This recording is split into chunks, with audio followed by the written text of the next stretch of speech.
ఓం నమ శివాయ. భగవద్బంధువులందరికీ నా హృదయపూర్వక నమస్సుమాంజలులు. అడవి పక్షులకెవ్వడాహారమిచ్చే, మృగజాతికెవ్వడు మేతబెట్టి, వనచరాదుల భోజనమెవ్వడిప్పించే, చెట్లకెవ్వడు నీళ్లు చేదిపోసే, స్త్రీల గర్భంబుల శిశులనెవ్వడు పెంచే, ఫనులకెవ్వడు పోసే పరగపాలు, మధుపాలికెవ్వడు మకరందమొనరించే, పశులకెవ్వడొసగే పచిపూరి, జీవకోటిని పోషింప నీవే కాని, వేరువక దాతలేడయా వెదకి చూడ. భూషణ వికాస శ్రీధర్మపుర నివాస, దుష్ట సంహార నరసింహ దురిత దూర, దుష్ట సంహార నరసింహ దురిత దూర. అద్భుతమైన నరసింహ శతకం నుండి ఈ పద్యం యొక్క ఆంతర్యం ఏమిటో మనం గ్రహించాలి. సర్వవ్యాపకుడు, సర్వాంతర్యామి అయిన పరమాత్మ అన్నీ తానై ప్రాణులకు, జీవకోటికి ఆహార పానీయాలు అందిస్తున్నాడు. మనం తదేక నిష్టతో ఆలోచన చేస్తే, ప్రకృతి క్రమాన్ని పరిశీలన చేస్తే మనకు అర్థమవుతుంది ఈ విషయం. ఇదే విషయాన్ని భగవద్గీతలోని ఈ శ్లోకం కూడా ఇంకా దృఢపరుస్తుంది. గతిర్భక్త ప్రభు సాక్షి, నివాస శరణం సుహృద్, ప్రభవ ప్రళయస్థానం, నిదానం బీజమవ్యయం. నేనే సమస్త భూతముల సర్వోన్నత లక్ష్యమును, నేనే వారి యొక్క నిర్వాహకుడును, వారి జీవక్రియలకు సాక్షిభూతుడను, వారికి నివాసము ఆశ్రయము నేనే, వారి స్నేహితులను కూడా నేనే. ఈ సృష్టి ఆది అంతము మరియు ఆధారము నేనే, శాశ్వత స్థానమును మరియు సనాతన బీజమును కూడా నేనే అని పరమాత్మ డైరెక్ట్గా ఏ విధమైనటువంటి కన్ఫ్యూజన్ లేకుండా మనకు ఒక రకమైనటువంటి వార్నింగే ఇస్తున్నాడు. నేనే చేస్తున్నాను, నేనే అంతా, నా వల్లనే ఇదంతా జరుగుతుందని విర్రవీగేటువంటి అహంకారులకు, అజ్ఞాని అయి ప్రశ్నించినటువంటి అర్జునునికి కూడా ఇదే విషయం చెప్పాడు భగవద్గీతలో. నిమిత్త మాత్రం భవ సవ్యసాచిన్ అన్నాడు. నీవు నిమిత్త మాత్రుడవే, నీవు నీ కర్మను ఆచరించటమే నీ పని, మిగతాదంతా నేనే చూసుకుంటాను.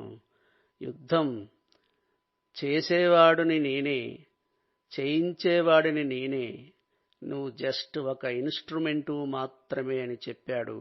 ఇది మన జీవితానికి అన్వయించుకుంటే మనకు డైరెక్ట్గా ఒక రకమైనటువంటి వార్నింగ్ మానవాళికి.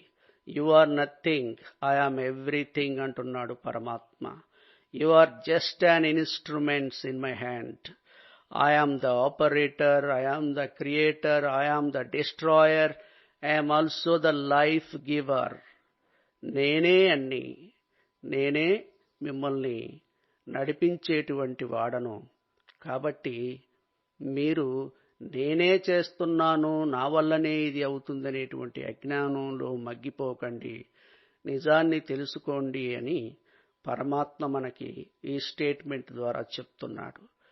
ఇంకా భగవంతుణ్ణి 100కి 200% నమ్మేటువంటి ట్రూ బిలీవర్స్ ఎవరైతే ఉంటారో, అంటే సగం సగం విశ్వాసం కాకుండా పూర్తి విశ్వాసకులు, అంటే పూర్తి శరణాగతితో ఉండేటువంటి వారికి ఇలాంటి శ్లోకాలు 1000 ఏనుగుల బలాన్నిస్తాయి. అంటే నమ్మాలి. అన్నీ ఆయనే అయినప్పుడు ఆయనతోటే సఖ్యతగా ఉండి, స్నేహితుడుగా ఉండి, ఆయనతోటే మాట్లాడుతూ సాధక బాధకాలన్నీ ఆయనతోటే చెప్పుకుంటే, ఇలా ఉండగలిగితే, అంటే మనం అంత బలంగా విశ్వసించగలిగితే, if we are the true believers, మన జీవితం ఎన్ని ఒడిదుడుకులున్నా కూడా సాఫీగా ఆనందంగా సాగిపోతుంది. ఎందుకంటే బరువు బాధ్యతలు నాదే అన్నాడు ప్రతి కుటుంబంలో ఒక నాన్నలాగా. నాన్న కుటుంబ బాధ్యతల నిర్వహణ భారం నిర్వహిస్తాడు కాబట్టి మిగతా వారు ఆ కుటుంబంలో ప్రశాంతంగా టెన్షన్ ఫ్రీగా వారి యొక్క జీవితాన్ని గడుపుతారు. మరి ప్రాణికోటికి తండ్రి అయినటువంటి పరమాత్మ మీ భారం నాదే అని గట్టిగా చెప్తున్నాడు కాబట్టి ఇంకా మనకు భయం ఎందుకు? అన్నమాచార్యుల వారు కూడా ఆయన పాటల ద్వారా అనేకసార్లు ఇదే విషయాన్ని చెప్పాడు. అంతయు నీవే హరి పుండరీకాక్ష, చెంత నాకు నీవే శ్రీ రఘురామ, అంతయు నీవే హరి పుండరీకాక్ష. నమ్మాలి, 100కి 1000% నమ్మాలి. అంతా ఆయనే, అన్నింటా ఆయనే, ఆడించేది ఆయనే, పాడించేది ఆయనే, ఏడిపించేది ఆయనే, అన్నీ ఆ గేములో భాగం అని మనం విశ్వసిస్తే ఇదంతా ఫన్నీగా సరదాగా సాగిపోయేటువంటి ఒక సినిమాలాగా అనిపిస్తుంది. ఈ గతిర్భక్త ప్రభుసాక్షి నివాస శరణం సుహృత్ అనేటువంటి ఈ శ్లోకంలో శ్రీకృష్ణ పరమాత్మ మనల్ని శారీరకమైనటువంటి భ్రమ నుండి మరియు దానితో పాటు ప్రాపంచిక బంధువుల అనురాగ బంధాల నుండి ఇంకాస్త పైకి రమ్మని చెప్తున్నాడు. అంటే మనల్ని పైకి జ్ఞానంలో ఇంకాస్త పైకి తీసుకెళ్తున్నాడు. ఎప్పుడు దేహబంధాలతోటే ఉండకయ్యా, దేహ భ్రాంతితోటే ఉండకయ్యా, కాస్త ఆత్మకోణంలోకి తొంగి చూడు, ఆత్మానుభవంతో చూడు అని భగవంతుడు మనల్ని కొంచెం స్టెపప్ చేసేటువంటి ప్రయత్నం ఈ శ్లోకం ద్వారా చేస్తున్నాడు. అంటే అన్ని బంధాలు ఈ ప్రపంచంలో అశాశ్వతమైనవే. భగవంతుడితోటి ఉన్నటువంటి బంధం మాత్రమే శాశ్వతమైనది. ఆ భగవంతుడితోటి ఉండేటువంటి శాశ్వతమైనటువంటి బంధం వల్ల మనకు లభించేటువంటి ఆనందం ఆద్యంతం చాలా ప్రశాంతంగా, చాలా హృదయంగా ముందుకు సాగుతుంది.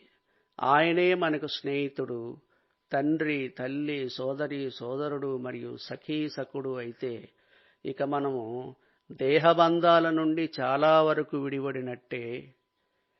భగవంతుడి అనుగ్రహం మీ మీద ఉంది, అన్ని అనుకూలతలు మీ కుటుంబానికి ఉన్నాయి కాబట్టి మీరు అలా మాట్లాడగలుగుతారు.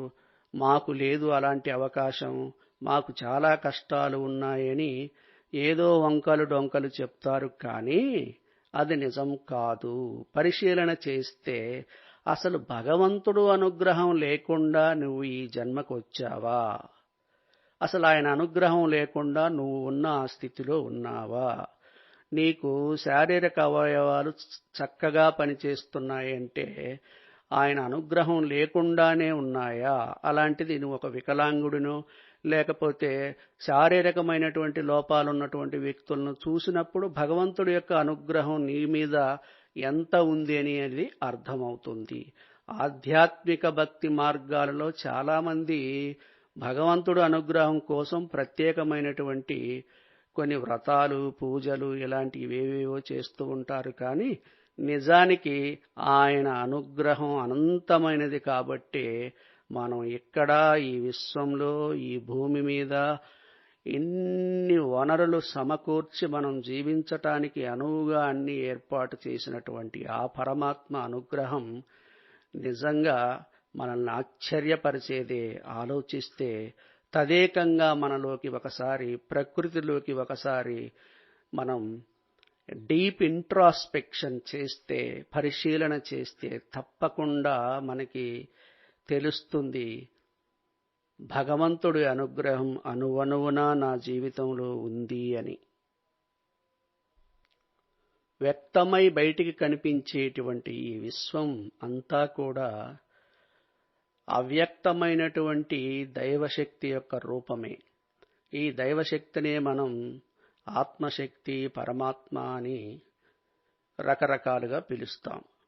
మన చుట్టూ మన కోసం, మన మనుగడ కోసం నిరంతరం నిస్వార్థంగా వీచే గాలి, కాచే వెన్నెల, సూర్యుడి వెలుగు, జీవాధారమైనటువంటి నీరు, మన పుట్టుక నుంచి మరణం వరకు మన పరువు, మన బరువు, మన యొక్క అష్టదరిద్రాలను భరించేటువంటి మాతృమూర్తి లాంటి ఈ భూమాత అన్నీ భగవంతుడు అనుగ్రహాలే అని మనకి స్పష్టంగా అర్థమవుతుంది. లేకపోతే మనం అలాంటి విచారణ చేయకపోతే ఇంకా అజ్ఞానంలో మగ్గుతూనే ఉంటాం. నీటిలో ఉన్న చేప నీటి కోసమే వెతుకుతున్నట్టు దైవానుగ్రహంలోనే జీవనం సాగిస్తున్న మనం ఆ విషయాన్ని విస్మరించి, అంతా నేనే చేస్తున్నాను, నాకే అనుగ్రహం లేదు, నేను చేయబట్టి ఈ పనులన్నీ అవుతున్నాయి, కానీ భగవంతుడు నాకే సహకారం అందించట్లేదు, అసలు ఎవరూ ఏ సహకారం అందించట్లేదు అని అహంకారులమై అభూత కల్పనా చాతుర్యంతో భగవంతుడు అనుగ్రహం కోసం కపటమైనటువంటి యజ్ఞాలు, కపట కర్మలు, కపట పూజలు, వ్రతాలు, కపటమైనటువంటి దాన ధర్మాలు, ప్రచార పటాటోపం కోసం నిర్వహించేటువంటి అనేక కార్యక్రమాలు అన్నీ వృధా.